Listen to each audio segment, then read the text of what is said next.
Hold on. Start recording right about now. Okay, Okay. cool. Yeah, I'm good.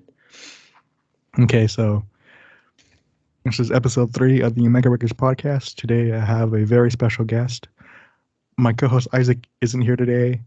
We've had scheduling issues. So today I have a very special guest on. He is one of the first people I've met in my local scene. One of the, I guess, greatest people I've met so far. Uh, TikToker. What else do you do? um, I do TikTok. I do YouTube here and there also. I do guitar covers, so I'm a musician also. I do have some stuff released on like Spotify and pretty much every streaming platform that you could think of, but um, I want to write like newer material and I really want to start putting some stuff out. I've just been like putting a lot of stuff on the back burner. But I do have some stuff out there that y'all could check out. It's a little dated. They're more demos than anything. Some of the mixes and production wise stuff, like I'm not really too proud of, but I mean, it is what it is. It's where I started, you know? So that's why I still have that stuff up there.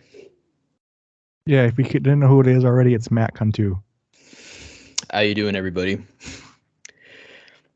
Wait, So so I was really the first person that you're not that not the first, but one of the first, at least first as far as my memory goes. Oh, okay. Because I was like, damn, like even before like Marcus and like the Shattered Sun guys, like that's insane. We actually Well, it met might at have a been, we actually met at a Shattered Sun show, right? yeah, it might have been that show I met them at. Oh, that's right. Yeah. So you kind of just met everybody that day. I guess so, but well, because I've seen you around before. Because my first show was July at House of Rock. I forgot the number, the date. I think it might have been the 9th. It was the show with Bone of Osiris, Volumes, Betraying the Martyrs, and Widowmaker. Were you there? No, I was not there, unfortunately. I Okay, wish I was though. that was my first show there, and then after that was that Shattered Sun show, and I was there. I forgot what when that was, and then I remember I came up to you, and I just started talking to you, man, out of nowhere. Yeah, I remember that too. I was like, hey, this guy's pretty rad. Yeah, Like, I kind of want to start social networking there because I kind of wanted to get started with the whole um networking thing, I guess. yeah, yeah. Like branching out, putting yourself out there. Yeah, I totally get what you mean. Yeah, I just didn't want to be shy about it and like come off weird or anything like that. So I just kind of wanted to you know get out there if I'm gonna get in there, go in Hmm. there full blast, not holding anything back. Yeah, It's and worked out. It's worked out well so far. yeah, that's what you got to do, man. Like, you have to really, uh, I don't want to say whore yourself out, but you kind of have to whore yourself out, like to get your name out there. Like you have to be really annoying with it. Like, some people get pissed, like when like their friends that are in bands, they tag like 100 plus people on Facebook and they're like, hey, our new single is out, come check it out, and then like they get pissed and they block them or whatever. But that's kind of what you have to do, especially since like a lot of the stuff that like I'm into is very, DIY. Like the local scene is very DIY. Like these guys, they don't have enough money to pay for like marketing or PR. I mean, some of them do, but majority of the time they don't. So a lot of the time it's like self promotion, like you said, you have to DM pretty much everybody on your friends list, even if you've never really talked to them in your life, and just be like, hey, like I have this out, go check it out. And if they listen to it, great. If they fuck with it, great. If not, then all right, it is what it is. I mean, at least you put yourself out there. That's actually something that a great piece of advice that my buddy Famo actually gave me. His real name is Jake. Him and I actually went to high school together. He goes by Famo is Dead on Instagram, so go give him a follow if you really love painting and art and all kinds of stuff like that. He's a very talented dude. I really love his artwork. But he actually got in touch with. I'm pretty sure you guys know this guy. A guy named Vic Fuentes plays in a little band called Pierce the Veil that I'm pretty sure a lot of y'all are fans of. and he actually designed a hoodie for them using the lyrics for "Hold On Till May." It has like his little doodle or whatever, and on the back it says "Darling, you'll be okay," and it has like his logo in the corner and whatnot. So it was a collab between Famo and Pierce the Veil, and Hot Topic had actually put the hoodies out, and I think within like 24 hours or something they sold out.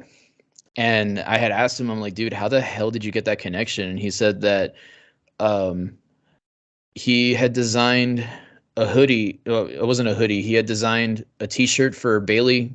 She's a wrestler in the WWE, and she's actually a huge Pierce the Veil fan. And Vic had actually saw it, and he messaged him and was like, "Hey, yo, dude, like, can you design a hoodie for my band?" And he was like, "Dude, like, absolutely."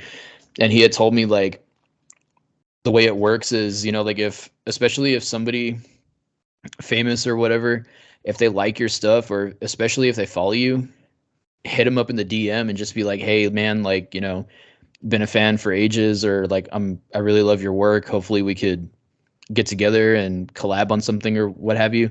And sometimes they'll message you back. And sure enough, that actually kind of happened to me. I did a video on TikTok where I was talking about how the band Gym Class Heroes on Warped Tour in 2008, they did a cover of Laid to Rest by Lamb of God. And for those of you that are familiar with Gym Class Heroes music, like it's very like, I guess like pop rock mixed with a little bit of hip hop. So a Lamb of God cover was not what these people were expecting. And Travie McCoy, the singer, he's actually like screaming on there and everything. And I did a video on it talking about it. Well, Travie actually downloads the video, re-uploads it onto his Instagram. And I was like, oh shit, like that's cool. Like he actually saw my shit, because I'm a huge Gym Class Heroes fan. Yeah. But then all of a sudden, like he likes my video, he reposts it.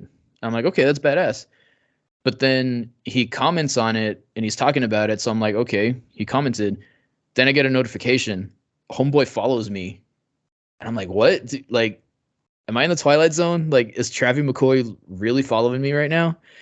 And I hit him up in the DMs and I was just like, dude, like, if there's anything that I could do for you, man, like anything for your band or your solo stuff, like just do not hesitate to let me know. And he actually messaged me back. He was like, dude, if you could please do a review, an honest review on my newest album, I would be greatly appreciated. And I was like, fuck yeah, dude. Like, I'll do it. I'll jam out to it right now. He's like, yeah, even if you fucking hate it, just say you fucking hate it. I don't care. Like, just, just help me get this out there. Cause, I don't know if he feels comfortable about me talking about this or whatever, but I think what happened was for his new project, he signed like a one album deal with Hopeless Records. And I think Hopeless, he didn't really like say this or anything, but I think what happened was Hopeless thought that his clout alone, like his fame alone, was going to be able to like promote the album. Cause I haven't seen Hopeless promoting this thing. It, to me, it felt like it kind of got swept under the rug, but the album is great. I mean, I gave it a positive review, and a lot of the material on there was like very like vulnerable. That was the most vulnerable I've ever heard Travie, like in his lyrics. He was talking about, the pandemic and how a lot of people close to him had unfortunately passed away. And one of the lines in one of the songs, I forget which one, he literally says, "You might think I had season passes to funerals." I was like, bro, dude, like, and I know how that feels because, I lost a few people during this pandemic too. So I think that album is definitely going to be very therapeutic for people that struggle with like mental health issues or struggled with like some type of loss. And the record is called Never Slept Better. So if y'all loved Gym Class Heroes back in the day, or if you love Travie McCoy's solo stuff, definitely check that out. And I think you'll appreciate it. It's really good. Yeah, so the whole TikTok thing's kind of gotten you, I guess, I don't know, what's the word? Recognition? Yeah, yeah, I would say that. I mean, some people will go up to me and they'll be like, "Oh, dude, like you're famous now," or whatever. And like I don't I don't really like the word fame too much because to me fame has a lot of there's a lot of like negative connotation that comes with it because I've noticed that like some people, not going to say who, but I've noticed that some people like when they get famous, sometimes they can't handle it, and that's when all the substance abuse and mental health issues and whatnot starts happening. Um, but fortunately, I think I could say that even though like yeah, I'm popping off on TikTok right now and whatnot. I actually just hit 2 million likes across all my videos recently. Like I just woke up and I looked at my demographics and I saw it. One of the videos that I uploaded about a couple weeks ago just hit a little over 1 million views. Another video has about 2 million, and there's a few that have like 600,000 and whatnot. So the reach is there and the views are there, and like if you look at it on paper, like it looks like I'm really successful and I'm really famous, but I mean, I'm just a regular dude, man. I'm from San Diego, Texas. I'm a vaquero at heart, and I'm proud of where I came from. Like I always tell people, I'm from San Diego, Texas, not California. Even though I live in Corpus Christi now, like I'm always repping my hometown. Anything that I do, anything that I put out, whether it's music or TikTok videos or anything like that, anything that gives me some type of recognition, like I always look back where I came from, and I always remember all the day ones, like my classmates in high school that I grew up with, and a lot of them are messaging me and they were like, "Holy shit, dude! Like this is insane. I can't believe that like this is actually happening." And some of them like they'll tell me like we always knew you were gonna do something in entertainment, whether it would be like music or radio or whatever. Yeah. But it was just like it's just crazy knowing that like everything happened and there wasn't like there's no real like conspiracy to it or anything like that. Like I didn't pay for views, I didn't pay for likes, nothing like that. There's some services out there that do that. I don't trust them personally because I feel like a lot of the time they're very sketchy. Sometimes they're just bots or whatever. Uh, so this is legit, like all organic reach. Like I don't pay, because you know how like on Facebook, like you could pay for your posts, like to be sponsored, and they'll like push it out like in people's feed for about like Yeah. a month or so. It was like $5 a That's day. Yeah, $5 a day, and that's cool for a band. Like if you're a band, definitely do that. It'll help with like the self promotion, like I mentioned earlier. But like I'm just one dude that's you know talking to himself in front of a camera for the internet. Like that's basically how I describe my content. I do I like to do a bunch of different things Well, because well, it's pretty interesting what all you do because I really know you. I kind of see you as like the weird fact guy or like the yeah. but kind of like not the meme dude, but you know what I mean. It's like kind of like Hmm. it's Yeah, yeah, I get yeah, I see what you mean yeah. because I don't I do a well lot of not, like different shit too. but yeah, but not only that, I kind of noticed that your content is kind of more like centered around like a certain generation. I guess it'll be your generation, but I Hmm. kind of see it being more for that kind of generation. Like you said, not. I guess my generation wouldn't really know the gym class heroes unless they were kind of on the radio a lot Yeah, back in the day, or but that's more kind of because I think we're like a whole generation apart, right? Because I'm 21. you're 21. Yeah, yeah, almost. 'Cause I think you're about my brother's age because I'm 27. I turned 28 in January as of the recording of this podcast. Yeah, so recording this the 25th of November 2022, Black Hmm. Friday.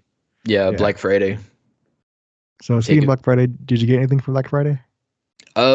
Actually, surprisingly, no, I didn't. Only because like I work night shift and I worked last night. I work 7 to 7, so I went in at 7 p.m. Thanksgiving night, I guess you could say, and then I got out at 7 a.m. So I actually went to Target just to see like what was going on because aside from music and guitar and whatnot, another hobby that I have that I don't really talk about that much because it's a very niche thing. I'm really into fingerboarding, like, Yeah. tech decks and whatnot. Um, and I've been looking around like Goodwills and stuff to see if I could find little knickknacks and whatnot that I could use for obstacles, like little ledges or whatever that I could grind. Um, and I actually found, unfortunately, it wasn't on sale, so I don't know if it counts as a as a Black Friday deal, but I actually found an ultra rare tech deck. There's a skate brand out there called Dirty Ghetto Kids or something like Yep, that, I've heard of that. I've DGK. heard of that. Yeah, it's Stevie Williams, the pro skater. It's his company. Well, there's an ultra rare tech deck, and it has like these praying hands, and it has like a picture of money on it. But if you actually move the board, it's like holographic or whatever. Like it actually has like the graphic actually changes like when you move it. Like it's kind of weird to explain, but if you see a video on it, like you'll know what I'm talking about. It's like those cards that you would get like in bubblegum or whatever back in the day. Like you would move it like those animation cards, and you would Oh, see like like the one half is like one art, and then the other half is like something else. yeah, exactly. So that's what this board is. And it's really sick looking, and it's very rare. It's an ultra rare. Um I think it's going for about 15, 16 bucks on like Mercari and whatnot right now. So if you find it out in the wild, by all means, go pick it up. It's only like no more than $3 retail. Um, so yeah, that's what I got. I got myself a tech deck. I was really hoping that some of like the fun boxes and the ramps and whatnot would have been on sale, but nah, at least not in the store. I looked online and they were actually like hella cheap. I was like, really? Like you're gonna have the deals online but not in person? I wanted to hit up Guitar Center to see what they had. And I know Neural DSP, I think, has some Black Friday deals going on for Yeah, their 50% off, 50% off all their plugins. yeah, and I really want that Tim Henson archetype, and I And really want the I'm a big NeuroGSP advocate. yeah. Um, and of course, some other stuff I have going on with them. But like, of course, their stuff is really good. So I really recommend anything NeuroDSP. Actually, if you were to get anything, I would say get the Nolly. Get the Nolly. Yeah, because Nolly that one's kind of has everything that you will need. I think Oh, the okay. Tim Henson is kind of more. If you're playing that style of music more, or if you're going for clean tones or something kind of like wacky, not wacky. I don't want to sound like a hater. If you want to sound kind of, if you want his kind of, if you play his kind of style, I think Yeah, that's really what it's for, yeah. or just for like really good clean tones. But if you're gonna go for clean tones, or if it's gonna be your main plugin, like your only main one, I would say just get the Nolly because that's really diverse and Okay. it has everything. That one or the if you want to stay strictly metal, pure high gain, the either the Gajura one or the Fort Oh in yeah, Cali. The Fort yeah, in Cali is also a really good one. yeah. I was looking at that Gojira one, and I really like the tones on there because I mean I'm a metalhead at heart, and I play like heavy guitar and whatnot, like 7 string drop A type shit. Um, so I really like tone with like a lot of chug. Like I don't know if these guys would necessarily have any chug, but like Korn has been my favorite band since I was like a freshman in high school, and Well, if you want to go for corn, I would say get the Gojira because they have a built-in drop tune pedal with that one, mm, and that's really sick. I think it's more of an octave pedal, but I'm not really sure. I haven't really messed with that one, but that has an octave pedal in there, and that's really sick. I mean, I've shown you some of my productions. I use the that kind of stuff a lot now. I've been using that kind of stuff a lot. yeah, yeah, because I really liked like when I really started getting into Korn, that was actually the reason why I got a 7 string guitar in the first place. Um, it was because of those guys. Because with Korn, yeah, you could get away with playing it on a 6 string if you tune all the way down to A standard, but you would have to have like heavy gauge strings, sometimes even heavier gauge strings. So I was like, nah, screw that. I'll get the whole package. And I remember begging my dad, like, and my mom actually, I was like, please buy me a 7 string. And they were on the fence about it. They were like, are you sure, man? Like like you've never played one before. Like I know you've been playing guitar for like a couple years now, but are you sure you could do that and whatnot? And I'm like, yeah, it's not hard. It's just an extra string on top. And they're like, well, like they were kind of iffy on it. And I remember my dad took me to Clausen's Music in Corpus Christi of all places, and they had a Schecter Omen 7 there, and I was like, could I try that out? And they were like, yeah, sure. Like let me plug you in or whatever. They plugged me in, and I immediately started playing like every corn riff that I could think of, and then some. And like my dad was just tripping balls. He was like, "Oh my god!" Like I think it was like at that moment when my dad really started realizing, because he like for context, my mom and my dad are divorced, and they've been divorced since I was maybe like 2 or 3 or something. So growing up, I lived with my mom. My mom had full custody of me, and then my dad would like visit me or whatever, or I would go visit him like every other weekend or something. Yeah. Um, so like my mom was really the one that like heard me playing guitar a lot, because I started playing when I was 12 and I'm 27 now. So you know, you math gurus can figure that out yourself. But um, 15 years. yeah, 15 years. So it's been a minute. So like my mom heard like the progression, and then my dad, like he kind of heard it too, but my dad really heard me like when I sucked. So when he started actually hearing me play like in that store, he was tripping balls because he was like, "Oh shit, like this guy actually is kind of good." you know? And Yeah. because I had to like really, because my dad is yeah, my dad is a bit of a hard ass, and I don't mean that in a bad way. So, Dad, if you're listening to this, I'm not talking shit about you, but he's a bit of a hard ass. Like he's real about like working hard, the working man, um, all that stuff. Like nothing comes for free. In other words, like if my dad was gonna gift me something, or if he was gonna give me something or whatever, I had to have earned it. You know, I had to have done Yeah. something to earn this particular item.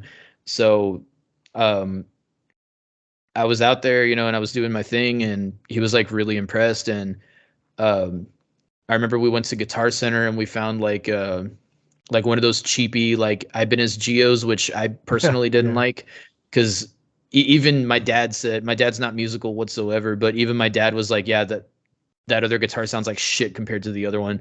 So I was like, well, let's just see what happens, right? I was actually kind of expecting not to get anything, at least not to get a 7 string, but at least I persuaded him, like that way he'll know, like, okay, like I'm not fucking around, I could actually play.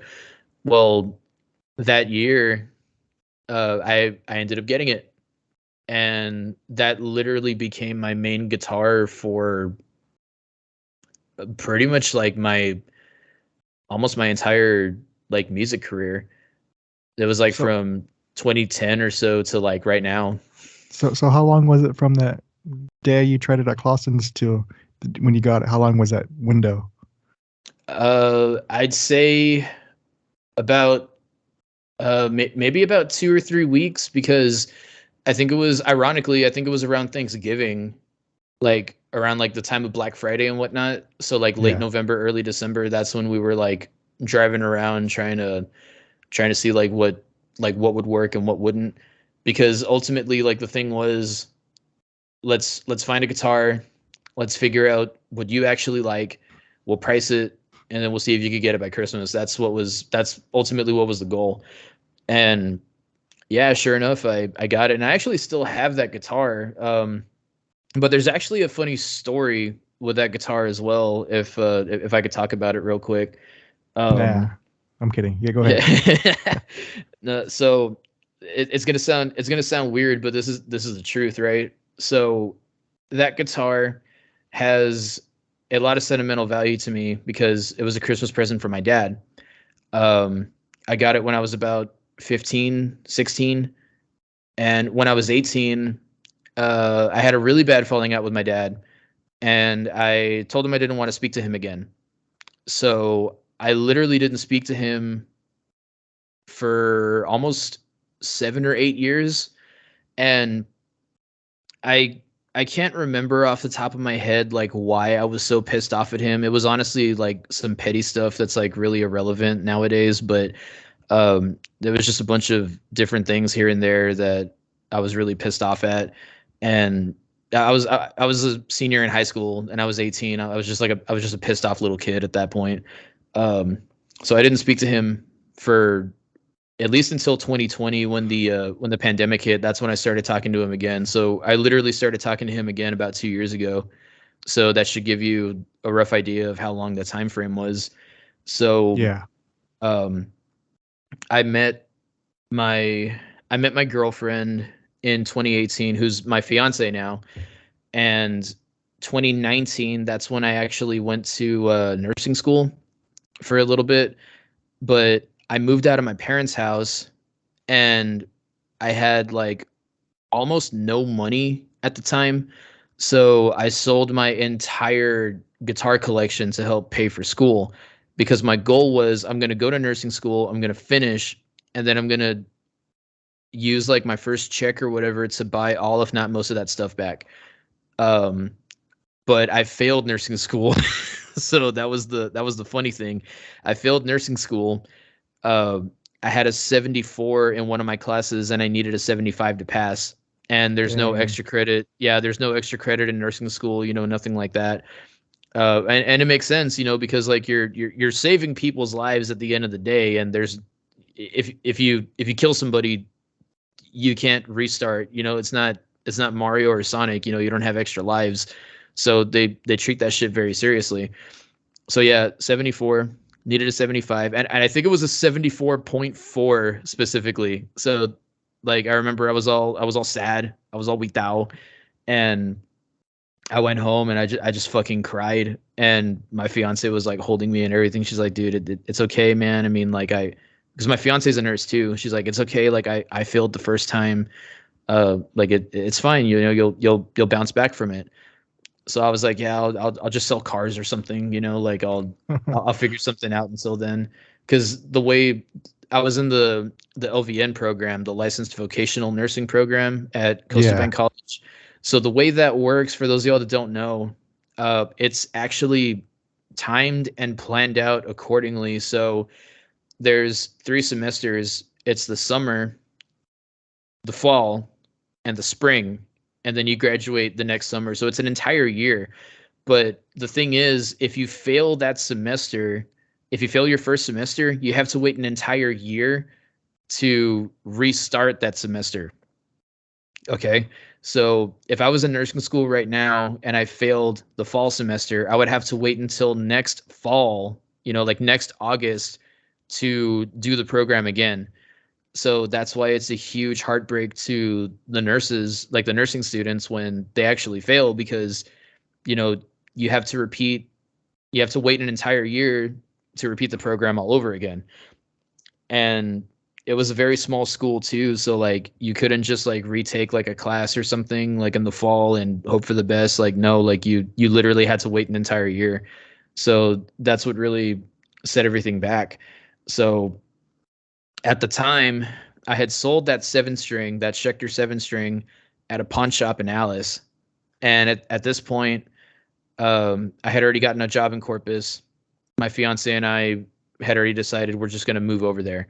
So she got a job at a nursing home over there in Corpus. I got a job um, at Stanton at the time, Stanton Optical, and then I went Yeah. to Fresenius. It's a dialysis clinic.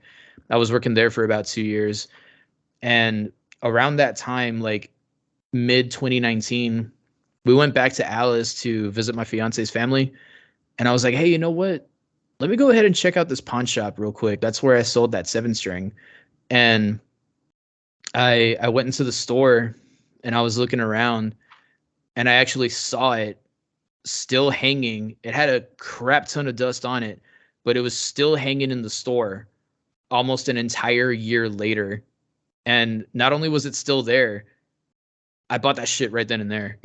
Like I rebought my same guitar, and I remember ringing it up with the cashier, and I told the cashier like, "Hey, that was actually my guitar. Believe it or not, I'm buying it again." She's like, "Really?"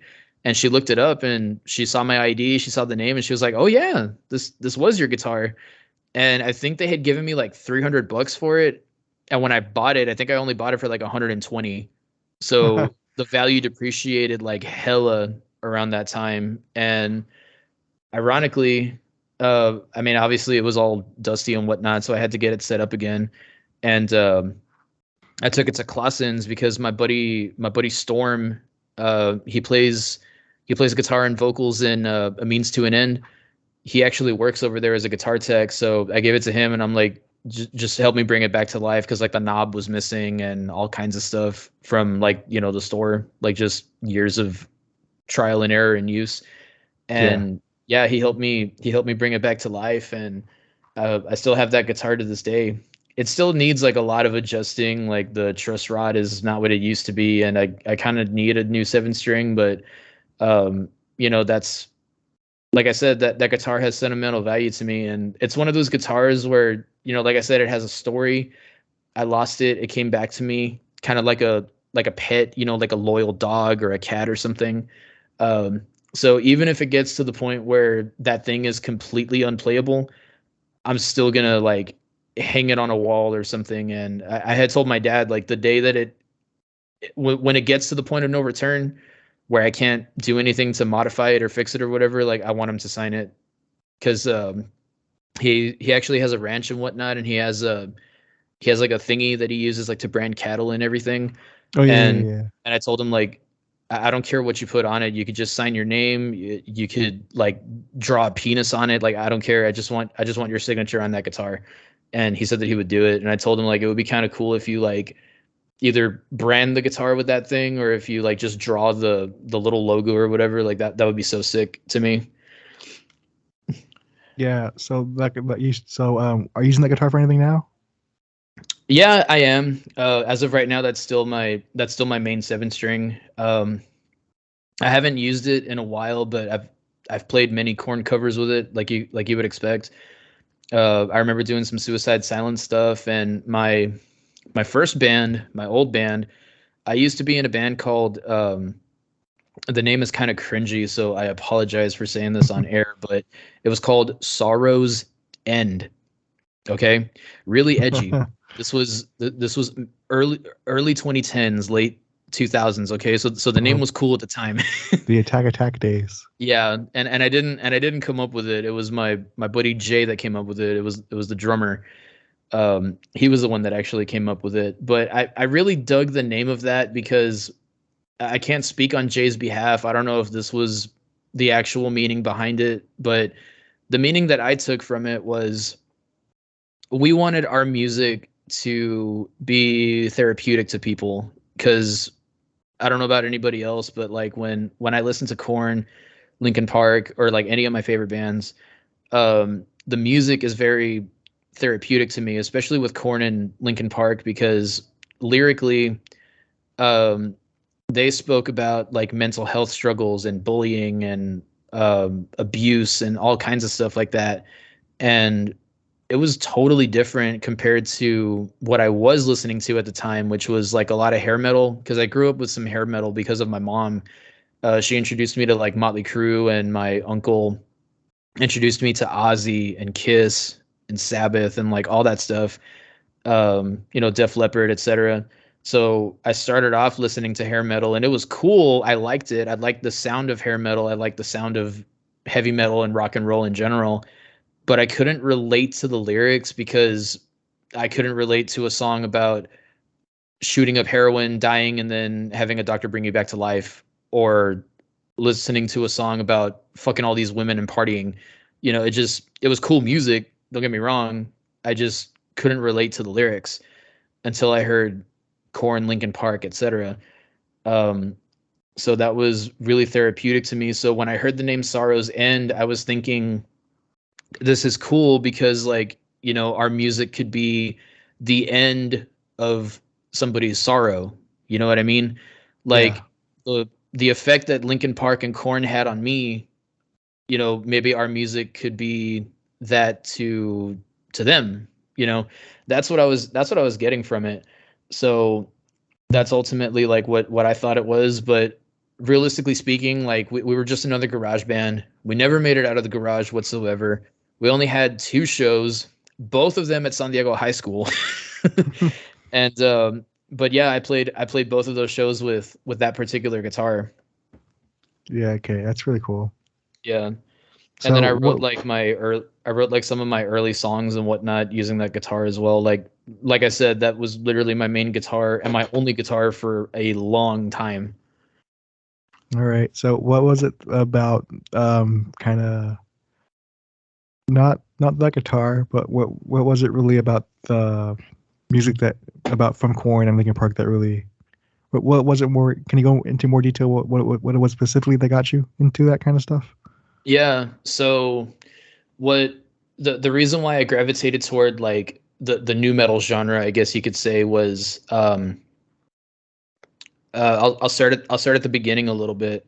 Well, is When it, well, I'm asking that because it. I want to know why those bands specifically, and not really know why not a pop from a pop artist, or why not a country yeah, artist. yeah, the reason why was because to me, like, compared to what I was listening to like at the time, which was like a lot of hair metal and thrash, like I mentioned before, like Metallica and Motley Crue. um Korn really blew my mind when I first heard them, because when I first heard them, my mom was actually dating this guy at the time that was a pretty big metalhead, like his favorite band was Megadeth and whatnot. But for some reason, he had the first Korn album on CD. And one of the things that he had asked me was, since you're a metalhead, like, do people ever call you a Satanist, or do they tell you that you're listening to like devil worshiping music or anything like that? And I was like, yeah, like all the time. He's like, okay, I'm going to show you something. And he pops on the first Korn album and Shoots and Ladders is playing. And Jonathan Davis is literally just singing nursery rhymes with these heavy 7-string guitar riffs in the background. And I was like, what is this? Like, this is totally interesting. And I remember being like kind of scared by it too, just because it sounded so sinister and menacing. Like, I had like a sense of doom, which is kind of weird to describe Corn that way. But I mean, like I said, I was what, like 15, so that was like the heaviest shit that I heard at the time. And I was like, wow, like this isn't bad at all. Because I had heard about Corn when I was younger, but I saw their logo specifically, and I thought they were a death metal band. Like, I thought they were like, Cookie Monster vocals or whatever. Yeah, So I didn't listen to them, like, just because their logo made them look like a death metal band to me at the time. I was a kid, don't judge me. Um, but I heard Shoots and Ladders, and I was like, wow, this is really interesting. And he was like, yeah, I played that for a buddy of mine that was always saying like, oh, metal is satanic, and I played him that and he shut the fuck up. So I was like, okay. So I really liked that song because of that. And he was like, now let me show you Blind. And it was the first song on that record. And I remember hearing that ride cymbal, and the heavy guitars kick in, and I was like, it was so different. There was a groove to it. It didn't. It was heavy, but it didn't sound.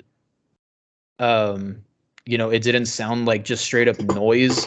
Like, there was a weird element to it that was completely different to me. And he yeah, was like, and the guy was like, honestly, you can have this CD, because I really only like those two songs. I was like, okay. So I heard the whole record. And when I was younger, I was bullied a lot. I'm not gonna lie. I was the weird kid. I was a nerd. Um, I wouldn't get like shoved into lockers or anything like that, but I did experience a lot of bullying, a lot of name calling, especially when I was younger. Um, so when I heard Jonathan Davis literally wailing and crying for the last 2 or 3 minutes straight of the song Daddy, hearing a grown ass man in that vulnerable state, that actually gave me some type of comfort in a way, as weird as that sounds. And the reason I say that is because when people would pick on me when I was a kid, I would start crying. And people would tell me like, why are you being such a baby crier? You're weak. You're a man. like grown men are not supposed to cry, you know? So when I heard Jonathan Davis wailing at the end of that CD, I was like, "Oh my God," like, to me it felt like it was okay for men to feel vulnerable. It was okay for a guy to be depressed. It was okay for a guy to cry, And Yeah. when I heard like Hybrid Theory from Linkin Park and Meteora, when I heard Numb in the end, like there were a lot of lyrics that Chester sang about that I gravitated toward also because to me it felt like Chester Bennington and Jonathan Davis were singing about stuff that I went through, and in a way it kind of felt like I was like looking into a mirror. For the first time, people were singing about like real issues and real things that I experienced growing up that kind of affected me in a certain way.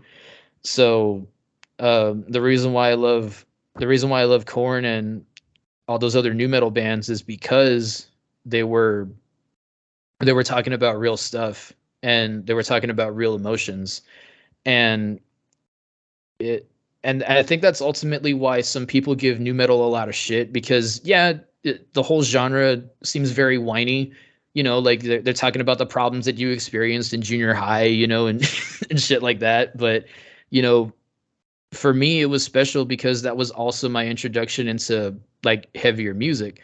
When I heard Korn, my buddy Jay was like, "Well, if you like those guys, maybe you'll like Slipknot." So he showed me Slipknot, and then he showed me like Deicide and Cannibal Corpse and Rotting Christ and like all these like heavy bands, like all these death metal bands, and that's when I really started like appreciating like the death metal genre and like the extreme metal genres. And I guess it was because like when you're a kid, you kind of tend to rebel a lot because my mom hated corn. She always did, and my dad was never ever a fan of stuff like that. So because my parents hated it, it made me like it more because I don't know about you, but when I was younger, like if my mom liked something, even if it was good, like if my mom liked a band, I immediately liked that band less, because it was a quote unquote old person listening to it, or like my parents trying to tell me like what was good. And my dad is a huge country music fan. Like he loves Waylon Jennings and Willie Nelson, George Strait. George Strait obviously being his favorite. So my dad tried showing me country music when I was younger, but at that point I was already like really into rock and roll and punk rock and heavy metal. So um, I was like, wow, this is complete garbage. Like I hate this. And it felt like at the time he was trying to like shove it down my throat. And my mom kind of in a way too, because my mom was more of a country fan than a rock fan. Um, so when I started finding like my own music taste and my own thing, and for my parents not to like it was literally like the best thing in the world for me. It was great. Yeah. With that, it's kind of strange because I don't relate to music emotionally. And if that makes sense, I just kind of Yeah. enjoy it. I just kind of like because I got into Linkin Park. Linkin Park was the first bands that I kind of discovered, Hmm. and I never related to the lyrics. Like, I never really cared for the lyrics, to be honest. It was kind of more just like a instrumental kind of thing for me. That Yeah. re- And it's funny that you say that because honestly, like I'm the same way too. Um, like I've told my fiance many times because my fiance is more of the lyrical person. But I'm more into like the instrumentals, like the instrumentation, like you said, which is why I love death metal so much because like I kind of just like feng shui like the gutturals, like the Cookie Monster vocals, if you want to call them that.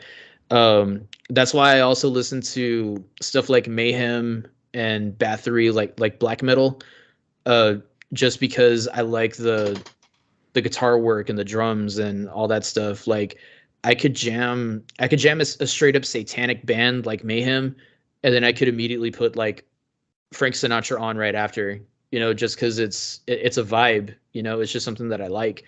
Because to me, like, music is like, music is music. If I dig it, then it's cool. And I'm also one of the guys that gets chills from music too. It's just that lyrically, the ones that did speak to me were Korn, Linkin Park, and like several other bands too. But um, as far as like lyrics that really like affected me and gave me like some type of comfort, it was definitely those guys. Well, I think part of the appeal with that kind of music too is kind of the community around it. If that makes Yeah, sense. So like, I just showed you this band, Sleep Token, and I think yeah, a big part of them, part of their appeal is their anonymity.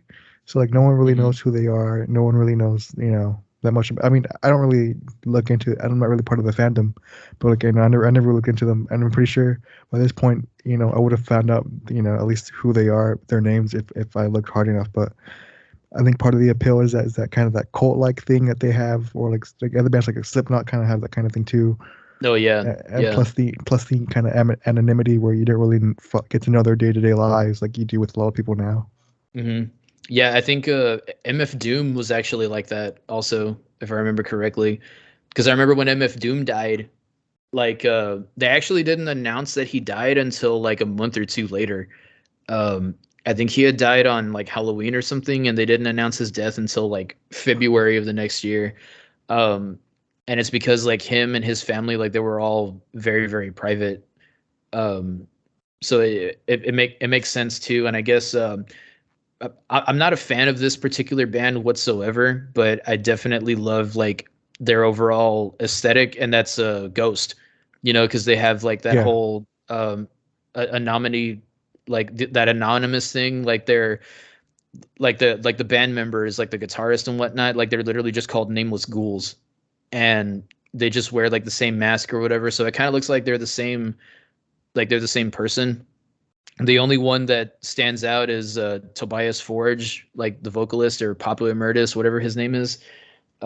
He's the only one that you really like hear about, because even like when um, when the guitarist was on like Gear Gods or whatever, like he was still considered a nameless ghoul, and he was just like playing some famous riffs. So there's probably like some, I mean, Ghost could probably be a super group. Like it's probably some really famous musicians, and we just don't know because it's a mystery. It's a enigma. I really wish I could get into those guys, but their music just doesn't it doesn't do anything for me. Because I don't know if you've seen that meme where it's that black house, it's that all blacked out house, and then right next to it is like a pink house, and yeah, it says Ghost, and it says like their image and the music, and it's so accurate because I think even Kerry King from Slayer had said in an interview, because I think Ghost was touring with them at one point. He was like, "I love the imagery, I just hate the fucking music." I wouldn't say I hate their music, because like there's a few songs from Ghost that I actually do love. Like I like that Mary on a Cross song or whatever. Like that one's kind of vibey. Kind of reminds me of like a dark Beach Boys song. And I remember digging that song Rats back in the day, like when it was on C101 a lot. So there's a few songs of theirs that I enjoy, but um, as far as like their music as a whole, like yeah, it's not really my thing. yeah. I've never really heard their music before, to be honest with you. I don't really. I don't want to say have time. I don't really have the time to listen to new music unless it's kind of like a big recommendation. Like I get recommended it a lot or something like that. Something like Yeah. that. Yeah, you actually got me really into After the Burial, by the way. Really? Yeah, When their album came out in 2018, when was it? For what 20 album was it? 2019, I think. It was Behold the Crown, I think. mhm. Yeah, like, Yeah, I yeah, think so. I yeah. think so. Because I got into them really because um just in the mixes, to be honest with you. Like they had some a Yeah. really big low end, but it still was really tame, and like that's really why I got into it, because of the mixes. So like I kind of, because I go through these phases where I'll get into a band and then I want to I want to reverse engineer everything that they do. So like the guitar tones, the mixing, the drum tones, kind of Oh thing. yeah. That's definitely like the producer side of you, the engineer side of you. I could see that. Yeah, because like every time I'm into a band, like I kind of figure out what they use for tones, how they do it, hmm and all that kind of stuff. And so like I think I've recreated about tones from about 8 bands this year so far. Nice.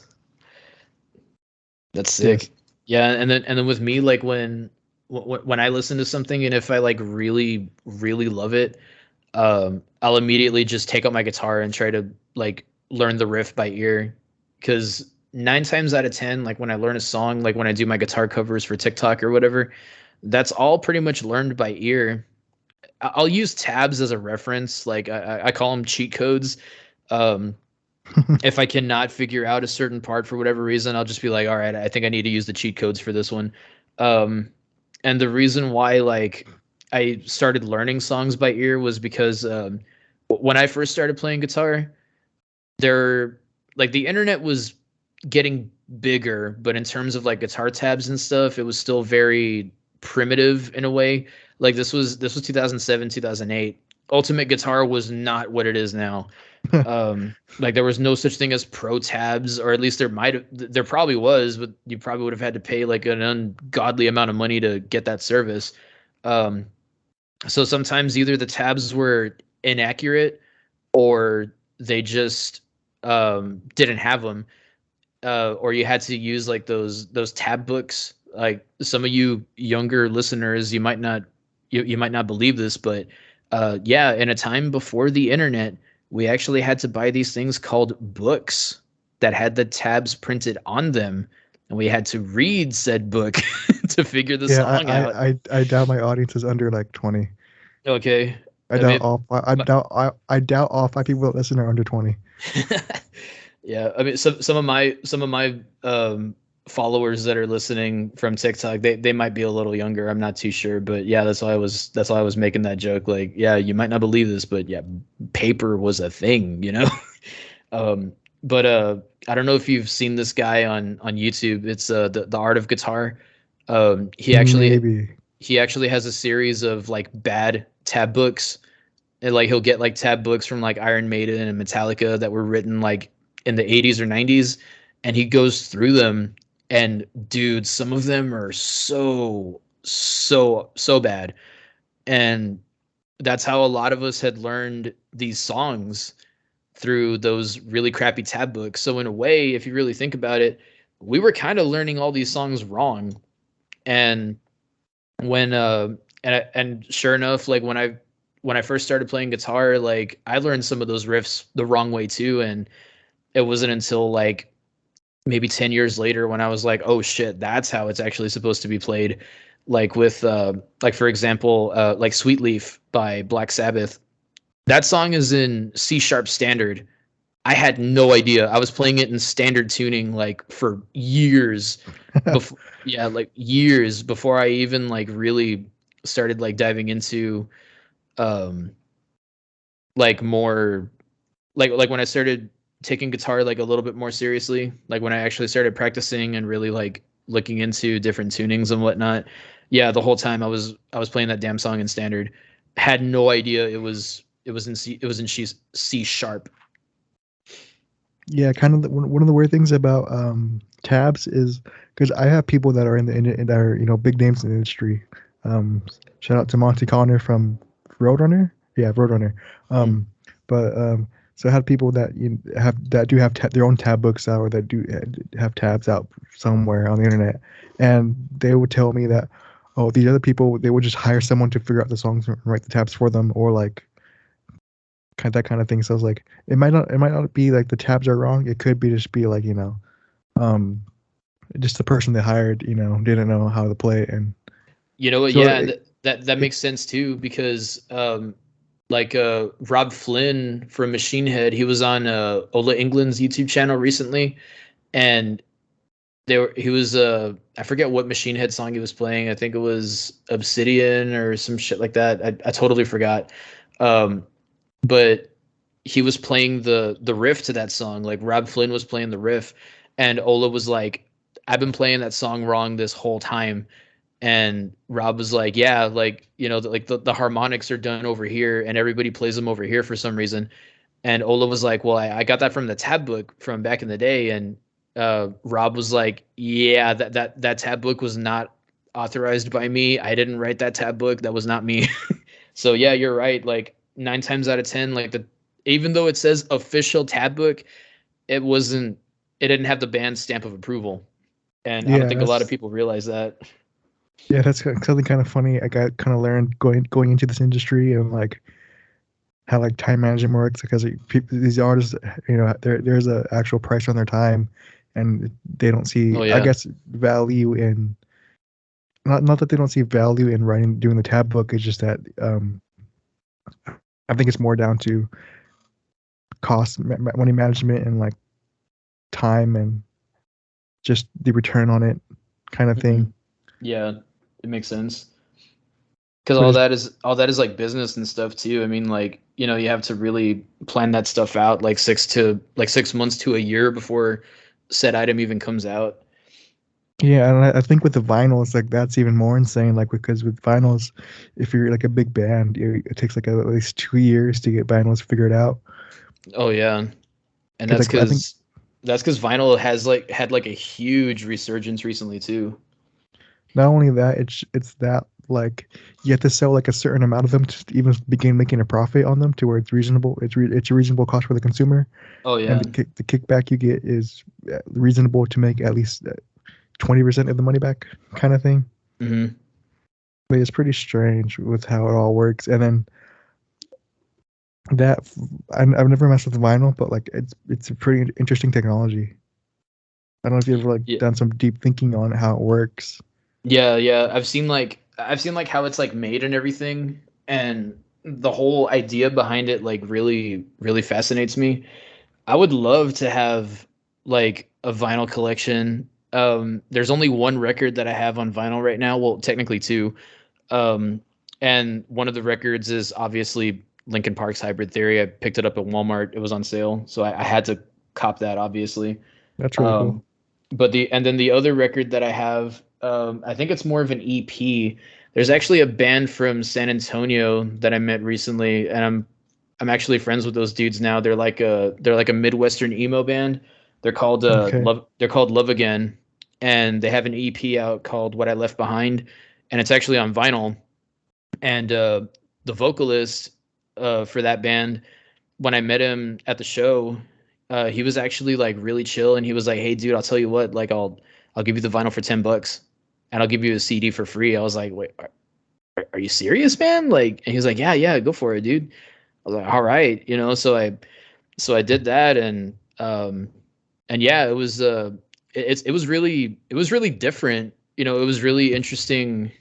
It was a really interesting vibe because Midwestern emo is a genre that I knew about, because I jammed some American football here and there, and like some tiny moving parts or whatever, but it wasn't a genre that I really like dove headfirst into. So the fact that there's a band from my neck of the woods that's doing Midwestern emo, or at least that particular type of sound, like that's really cool because I like listening to bands that are a little different, um, a little unique, like stuff that's like outside of the norm. Like, did I ever tell you about Pinata Protest? Yeah, I think so. Yeah, they're a Tex-Mex punk band. Like it's basically Ramon Ayala with like Blink-182 guitars. Yeah, yeah, you yeah, know, yeah. yeah, I remember. yeah. It's punk rock with accordions, and like that's probably also why like I like some of the stuff that I do like because um at the time when these bands would come out, like they were different, and a lot of people would go to shows and they'd be like, "Yo, what the hell is this? Like, what am I listening to?" Because it's kind of like the whole like Back to the Future thing. Like, you guys might not be ready for this, but your kids definitely will. Like that's kind of the vibe I get from it. Yeah. You know what's strange? What's strange about guitar is it's all physics based. Like every little part to get the sound right, it's all just physics. It comes down to it. Oh yeah. Like I've been experimenting with lower tunings and different stuff Hmm. like that, and I kind of been talking to a few friends that are in this that are professional guitarists, and we are talking about strings recently, and one of them has their own string company, um, and we're talking about how the guitar string will change, the tonality will change in multiple ways depending on the scale length and the string gauge. So like they Hmm. were just kind of thinking like if the string is a thicker gauge string, that the tonality overall be darker compared to a thinner string in the same tuning Oh yeah. on a longer scale length, because if you think about it, the thicker gauge string has more weight, therefore it moves slower. Yeah. And so then that got me thinking about, okay, if that's the case with that, then for if a higher if a lighter string is faster, which would then make it brighter. I've been kind of like trying to figure out ways to apply that to other things, like as in like maybe like a vocalist or a piano kind of thing. Hmm. So like if you, I don't know if you ever done deep diving into that kind of gone that deep into guitars. Yeah, yeah. I've seen like a few, yeah, I've seen like a few videos and stuff on that, and it makes sense. Like I'm always seeing like the whole like when you mentioned that, it kind of reminded me of Tonewood, because there's that whole debate of like whether Tonewood is a myth or not. Um, and I think like to me, for me personally, like I I wouldn't necessarily say that it's a myth, because there's some truth to it, but I think in terms of electric guitar, I think your tone will definitely come more from like the electronics and your strings, so like your amp, your pickups, your strings. I don't think like the wood of your guitar would necessarily change much, but if it's an acoustic guitar, then okay, yeah, tone wood definitely matters, because like you play like a bunch of different acoustic guitars with different types of wood, and they definitely do sound different. Well, here's my take on the tone wood thing: is that with electric guitars, I mean, guitar acoustic is obviously different. There's obviously differences with that. There's no argument from that standpoint.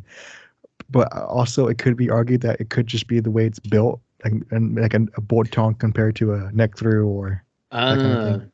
So there's yeah, also that's true. that difference is I you also got to take into account. But also, I think with tone wood is, I think with the woods there is, say like for example, say there are different levels to the differences, right? Like say a cheaper wood compared to more expensive wood. I think the differences between, like, say the next levels as far as price, like the next tier, whatever, however Hmm. you want to you do it, say it. I think there isn't that much difference. But say if you go from like a $150 guitar to a $3,000 guitar, I think you'll notice like a big difference Oh in, yeah.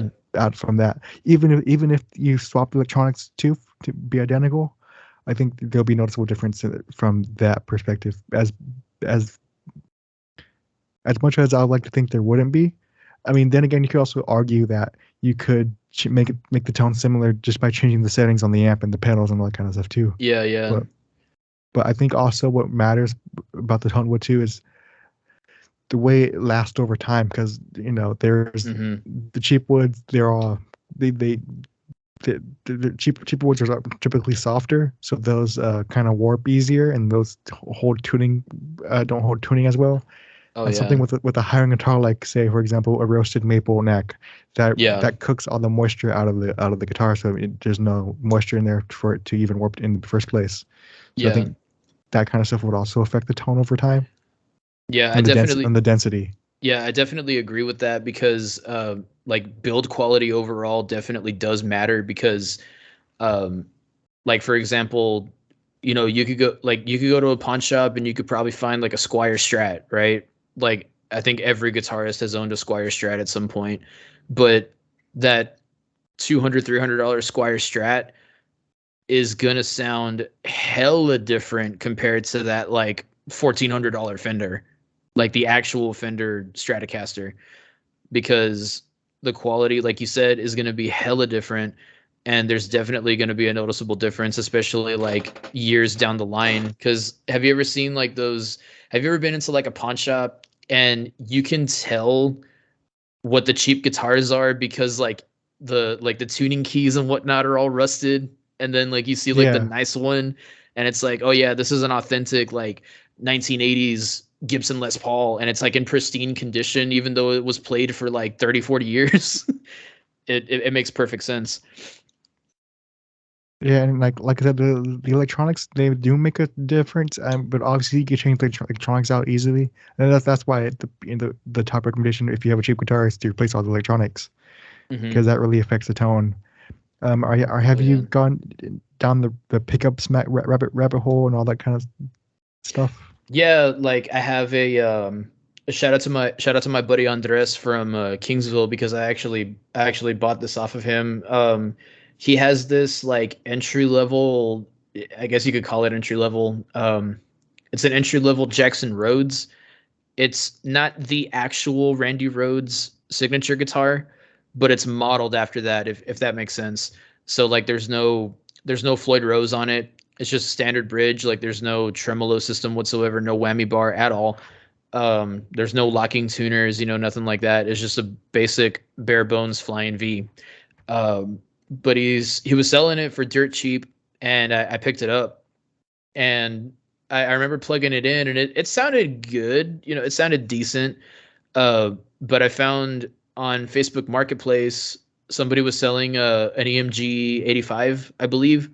So I was like, okay, let me buy that real quick, and I took it to Sound Vibrations, and they took really good care of me over there. They swapped the pickup out, and yeah, it was a huge difference. Like the I'm gonna sound weird when I say this, but the chug, bro, like it was a notable difference. Like what because I don't really know a lot of like the technicalities with like how like tone works or whatever. Like, because my thing is like, okay, if it like when I if I get it's gonna sound weird, but this is exactly how my mindset is. Like if I'm downloading an amp sim, like a plugin, or if I'm demoing like an actual amp at like Guitar Center or something, if it does not sound good when I plug it in and I strum, if I have to like mess with the settings or whatever, I immediately move on to the next amp, because my thing is like, your amp should sound good like right out the box. You know what I mean?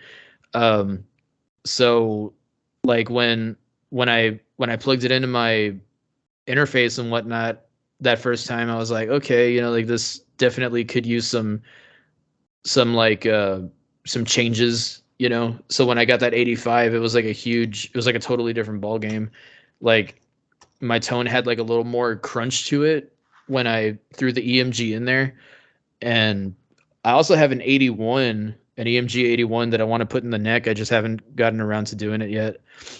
Yeah, so there's just kind of rule with amps that if it were in my road, that if it put all the settings at noons, and at noon if it sounds good there, then it's a good amp kind of thing. Okay, yeah. So that's kind of like a similar thing to me too. Yeah, the only things that I wouldn't say to do at noon, that are cabinet dependent, would be the resonance and presence controls.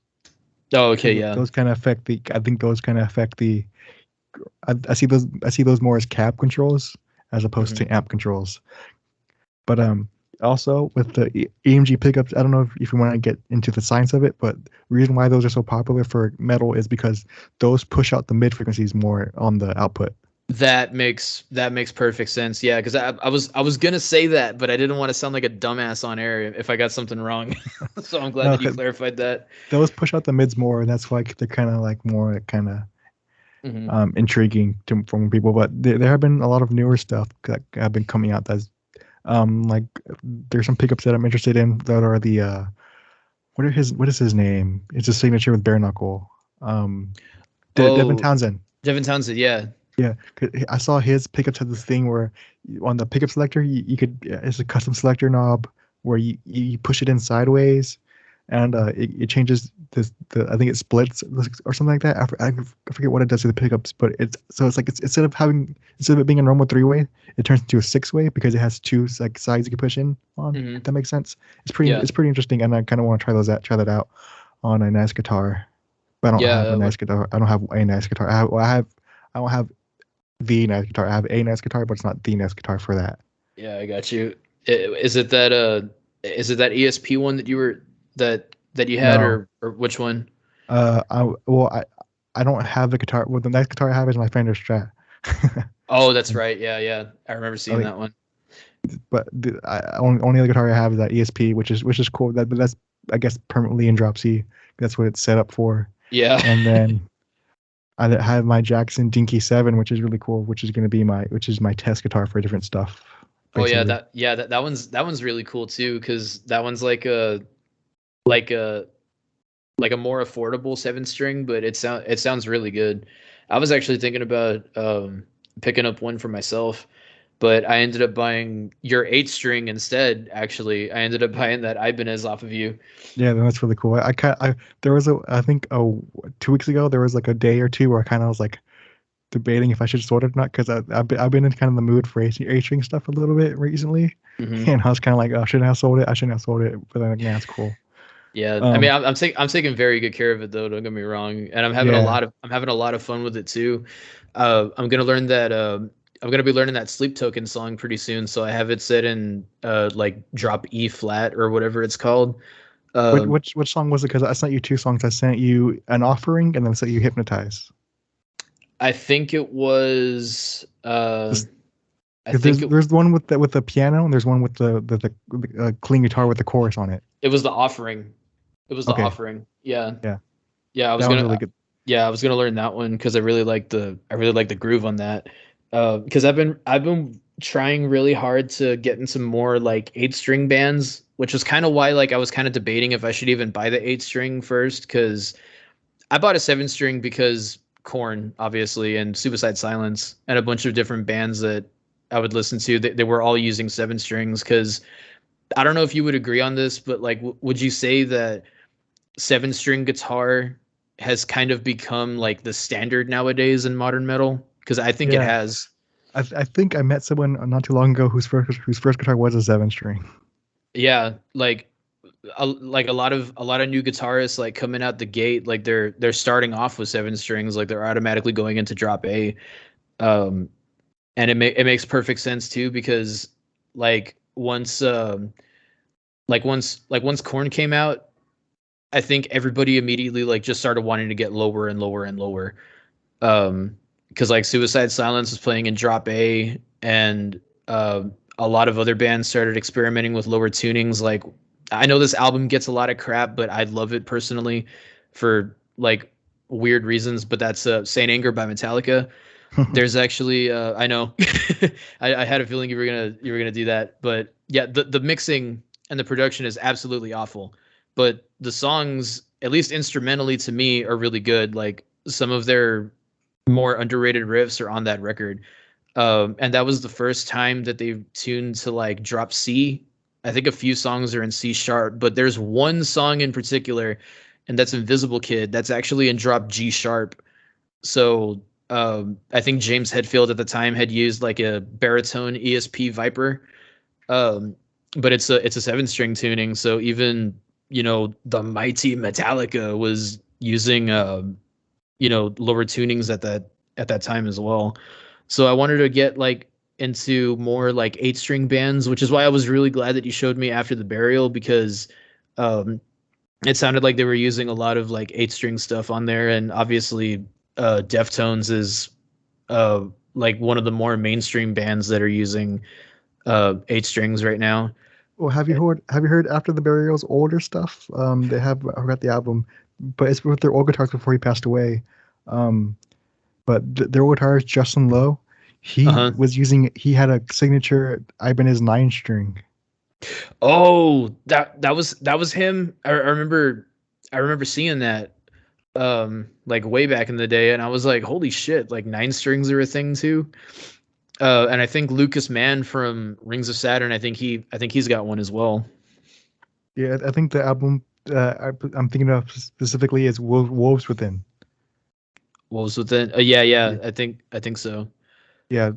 So yeah, I'll send you a couple of songs I like from there after this. But there's so a couple questions before we end because we've been recording for almost over an hour or over an hour. A little over Um, an hour, yeah. so you're a guitarist, so I want to know what is your dream guitar rig from the guitar to the amp head to the cable, not the cables, to the pedals to the cab. See, What's your dream rig? my dream rig. Damn, that's a good question. Uh, I have a few in mind, but like the one that really comes to mind is a PRS Custom 24. That's one of my dream guitars. Just because I feel like PRS makes like really good quality stuff. I It doesn't matter if you're playing like metal or country. Like they just sound good. You know. I think PRS is taking over the Gibson kind of thing. Hmm. I think they're the new Gibson. Yeah, like they're kind of the new, like, I guess, like dad guitars in a way, Um, Yeah. but it's definitely like a PRS Custom 24, and with like because like obviously new metal guy here, with like a Mesa Boogie dual rectifier or even like a triple rectifier. And as far as pedals are concerned, I'm not really like I haven't really dove into like the pedal market too much Well, because actually, Fortin makes a pedal. I forgot what's his name. From Architects, guitarist oh Josh, right? jo- I Sam, no. The guitarist from Architects. Architects. Whatever. He has a signature pedal with Fortin that's made specifically for his Mesa. Oh, that's right. That's right. That's right. Josh Middleton. Josh Middleton. Yeah, there you go. I was trying to Yeah. remember So him. I was like, I know it's and Josh something. yeah. So his pedal that's really good. If I were to get a dual rectifier or any type of Mesa amp, I would get that pedal because the issue that I had with those type of amplifiers is there's too much low end. Even if you put a Yeah, overdrive in front of it, there's still a lot of low end. But yeah, they're his signature very pedal, very bassy. his signature pedal has a low end roll off or a high pass filter, a low cut basically on it Mhm. before it hits overdrive. That way you can start cutting off the low ends before it even hits the amp. So that's Oh damn. so Yeah, in that's a game that's a good changer. pedal. And Yeah. I was thinking about getting that pedal instead, the one I just ordered today, but I don't have that's more a Hmm. Mesa amp specific pedal, in my Yeah. opinion. And then I also do want to get eventually like an EVH 5150 because I've seen all the tones and stuff that you and Chris had created with that thing, and I'm like, bro, I really need that in my life right now. Um, Another like dream guitar, bucket list guitar, if you will, that I really want is I really want a Dean Razorback. I know they look ugly as shit, and it's got like a Floyd Rose, which is like I don't have a lot of guitars with Floyd Roses for a reason because the setup is a bitch, but that's like the one exception for me because Dimebag Darrell, he was a huge influence on me growing up. Like he was my favorite guitarist for the longest time, and the Razorback was a design that he drew up, but he didn't get to play the guitar because it came out unfortunately after he died. So I've always wanted a Razorback ever since I started playing. Um, so that's definitely a guitar that I would add to my repertoire as well. Like I said, so the dream guitars are PRS Custom 24, a Dean Razorback, and I know it's a dad guitar, but I really want one because uh, a Gibson SG, but specifically a black one because Tony Iommi, because those were like those were the two guitarists that I really loved growing up. It was Tony Iommi from Black Sabbath, Dimebag Darrell from Pantera. And the reason why I threw the PRS Custom 24 in there was because, ironically, Brad Delson from Linkin Park, even though Brad's riffs were really easy and really simple in Linkin Park, and he gets a lot of crap from the guitar community because like they weren't technical or anything, I actually think he's a really good guitarist, and I think he's really underrated. I'm not ashamed to say that Brad Delson from Linkin Park is one of my guitar influences, along with Monkey and Head from Korn, obviously. But yeah, man, shout out to Brad Delson. Like that guy does not get enough love, in my opinion. Yeah. With Brad's guitar parts, I was just kind of thinking like it's not the part his parts aren't technical or anything. It's just I think where his praise should be is kind of like trying to fit guitar around their style of music.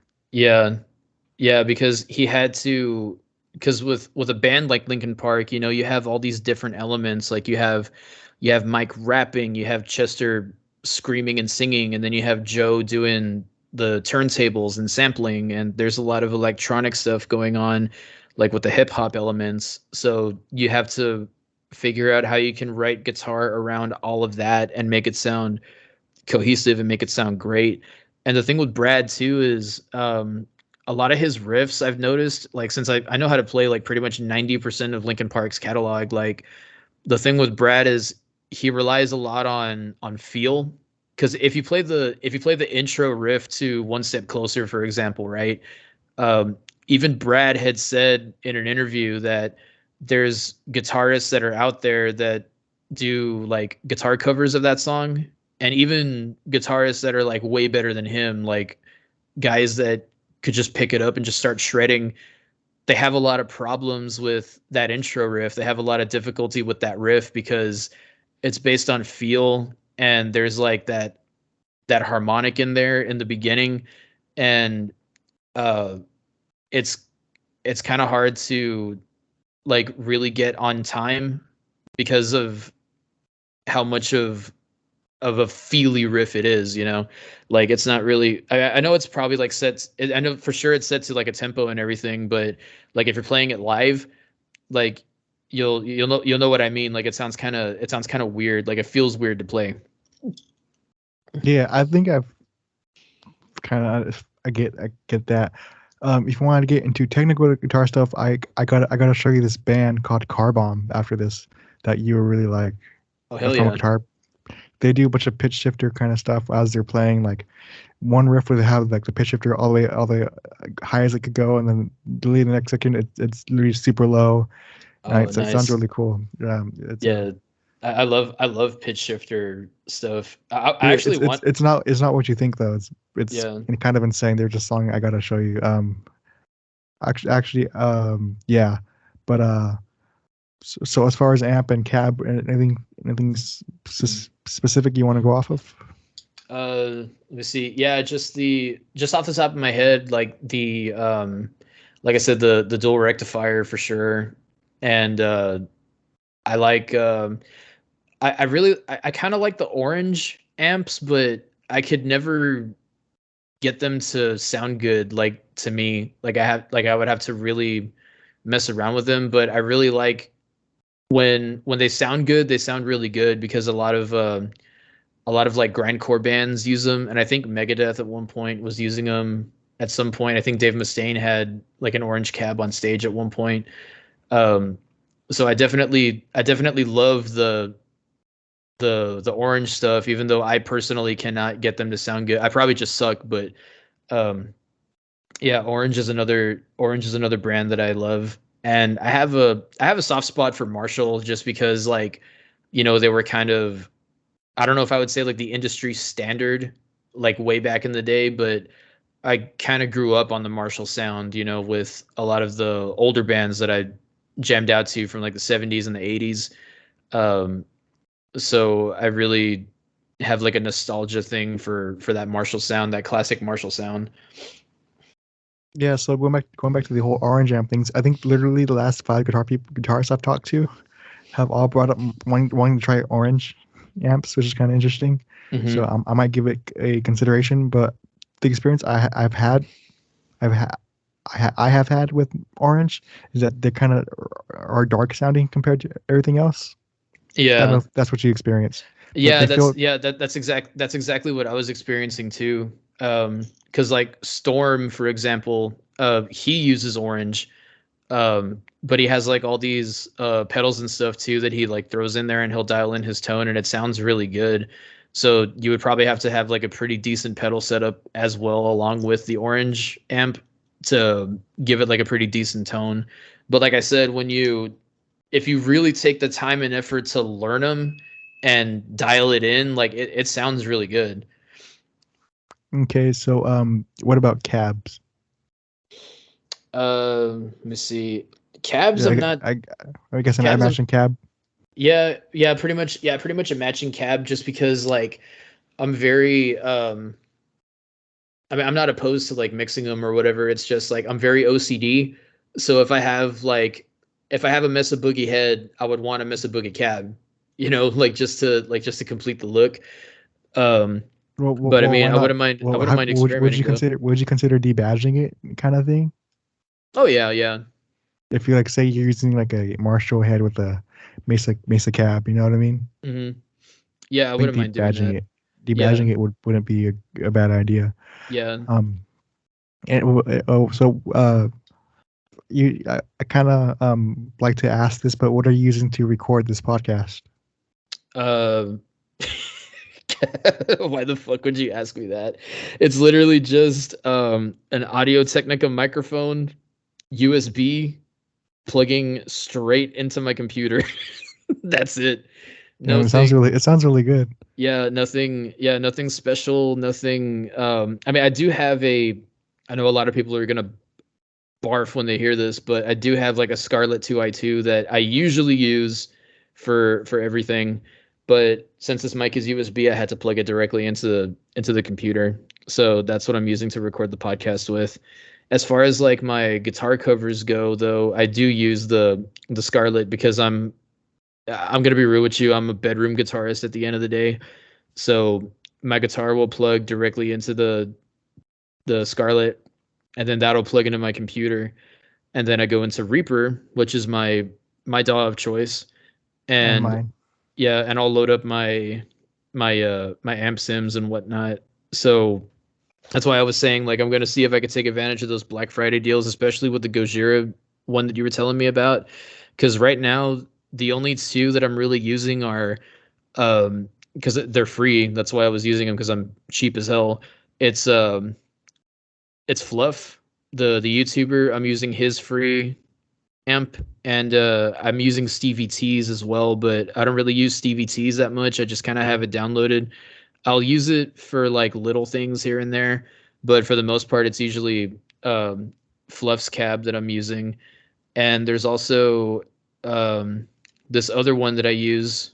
It's called Red Current Guitar Amp.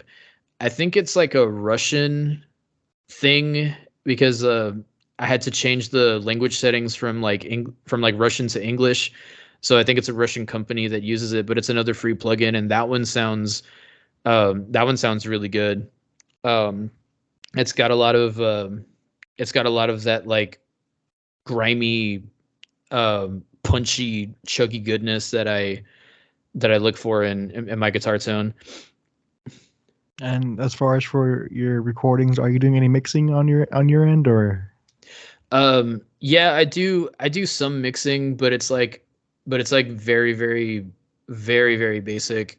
Like I'll just mix like the levels or whatever in Reaper, like when I'm recording something. And usually what I'll do is um because I really want to learn like how to do like actual music production like professionally, at least like to an extent, like for myself. That way I don't have to rely on other people.